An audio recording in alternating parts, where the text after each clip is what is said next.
What's up, Sassy Squad? It's your girl Tiffany and Lynnette, and we're back with another sassy video. Alright guys, today we will be going through our budgeting tips. I think that's what it is. We're going to basically walk you through how I budget and how she budgets. I specifically budget on my computer. I use numbers on the MacBook. So I'm just going to walk you guys through how I do that. Just a disclaimer, we are using fake numbers just to give you guys an idea. So don't go thinking don't be out these here are trying real. to rob people, okay? Yeah, these are just fake just numbers playing. just to give you an idea. How do you budget, Tiffany? So how I typically budget is how I've always budgeted, like, since I became an adult, I guess. I use paper and a pen. I am very old school. I write everything down. Like, I know the computer is a little bit easier, but I want it right there at my fingertips. I don't want to have to turn that computer on and try to get to it. I want to be able to go grab that handbook, whatever it's called, go grab that and be like, okay, this is this. So what I typically do is I write out all of my monthly bills that will typically be that amount for the entire year. Then I go in on another piece of paper, I write out based on bills based per check. So it may be where, like, this check is for rent, the next check is for car note, etc., etc. So that's how I do it. I'll walk you through that. We will go ahead and get into this video. Let us know in the comments down below what you think about this video after you're done watching it, okay? I'm going to walk you through the way I budget. As we said, we both do it different. I do it on the computer, she does it on paper. So I just put in some made up numbers so we can go through this. So the first thing would be income. I put about $4,000. So I am actually going to just come over to my numbers tab and put that in. So 4,000. Next, what I will do, just a disclaimer, I've already color coordinated everything, so it's just like a random color. But for this, I'm going to do housing / mortgage at $1,200. With that, it can vary. As we said, this is just an example, so these are just fake numbers. So with this, I'm going to say my situation is that I rent. So right here for car insurance and renter's insurance, I'm going to say that's about $150. And then for my actual car note, about $300. So with that, next thing would be entertainment. So that could be Netflix, Hulu, Spotify, Apple Music, anything you have of that sort. That's where all of that will go. I call that entertainment. I'm just going to say that's about $50. I did break down my budget on the right hand side so you guys can see where I'm getting these numbers from. Now the next few ones will be estimate. These bills can change. They can go up or down. I just picked a high end number and hopefully it's less. So we're going to budget the most rather than budgeting for the least. So we're going to say electricity is about $350. Water, sewer, trash, depending on what you have to pay, where you're living, I'm just going to say that's about $150. And next one, gas. So this is like your gas bill at your house, your apartment, your condo, wherever you live. I'm going to say that's about $150 also. And then if you have any credit cards, we're going to estimate about $150 also. Next thing is, my biggest tip for anyone is to always save 20%. So some people do this in a different way depending on the time of the year, maybe my financial situation. Sometimes I save 20% of my total income, which in this case, 20% of $4,000 would be $800. And then let me actually make sure my math is right. Yes, so 20% of $4,000 is $800, but then you can also do less than that. So you can do $300 to $800 depending on the situation. That's just what I put in this, but I'm going to say $500 is a reasonable amount for savings. So I'm going to put savings, let's do $500. Now, necessities, food, additional savings, extra savings. What I meant by that was extra, like, credit card payments. So I'm going to switch that, extra payments. I always leave that for last just because that can change month by month, but we're going to take out some money to spend. So most times people do 5 to 10%. A lot of people say 10. I do based on the month, so it can change for me. But in this instance, I'm going to do 10%. So I'm going to do 10% of $4,000, which is $400. That's a lot of money, but I'm just going to put $400. And then necessities, food, additional savings, extra payments, we're going to say that's an extra $600 a month. So this way, at the end, if you see here, it says money left over is $0. So basically, what I'm doing is I am accounting for all of the money that I have.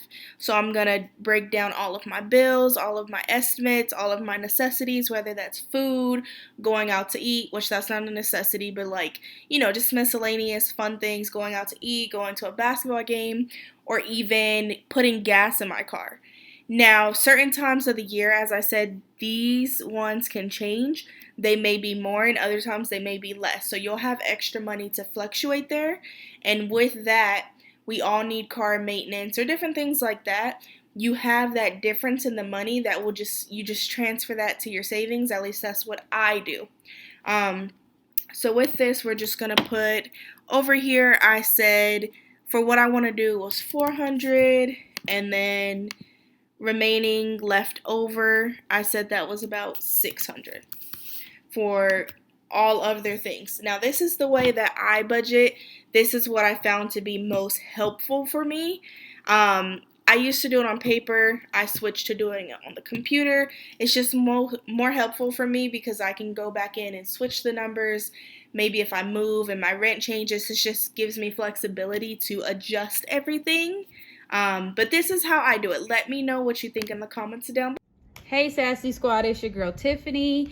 Again, we're going over our budgeting. The way that I do mine is I just take a simple notepad and write it with a pen. You can use a pencil, whatever you like to write it with. So basically, these are my bills that I should have for the entire year of 2020. You kind of know what your bills are going to be based on how your billing cycles run or whatever it is. Like if your water bill is $50 usually a month, you know how to incorporate that.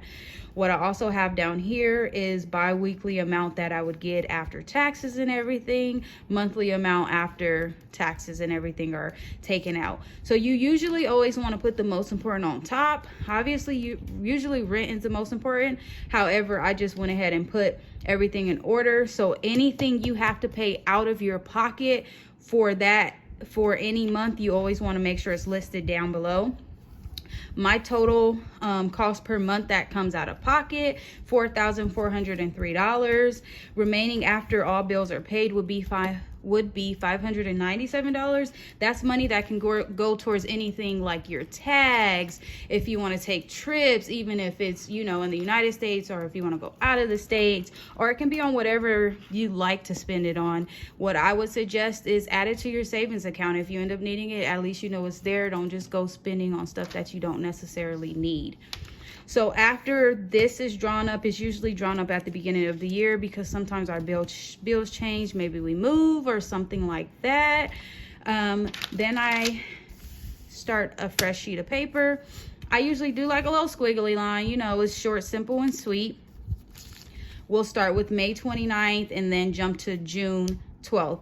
Basically, the check for May 29th would be rent, like kids schooling, gas for car, household bills, food, fun activities, and savings. That totals $2,360 with the remaining of $140. So you always like to know what your remainder will be, because then that's extra money you can spend if you wanted to go eat fast food or go to a restaurant or anything like that without dipping in your other money.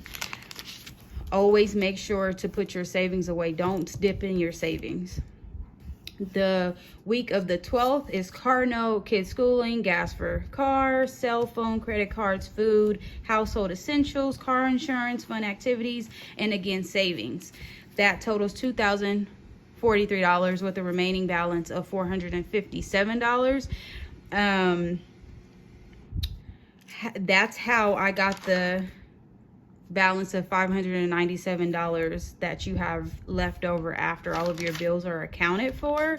So basically, fun activities is anything if you want to go bowling, to the movies, ice skating, anything like that, then you already have that budget set for 2 weeks. Like, try not to go over your budgets, because then you just end up screwing yourself in the long run. Also, remember to stick to your budget.